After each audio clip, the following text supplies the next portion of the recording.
So when we think about money, we should be thinking of money as a tool. And I'm sure we've heard this all the time. Money is a tool. Money is a tool. Money is a tool. And so if we think about money being a tool, think about it this way. What is this?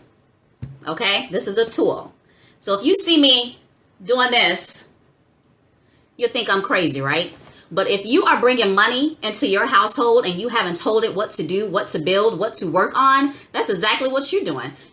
Those dollars are going everywhere. They're going everywhere. You got to focus those dollars. You got to focus them on what to build for you.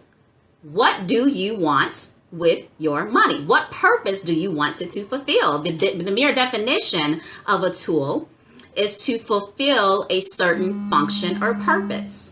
And so as people, before they even start writing out anything, if anybody's ever worked with me on a budget, I've always told them, well, what are some of your goals? And I hit goals first because we're very goal oriented initially. So it's like, okay, well, I want a house.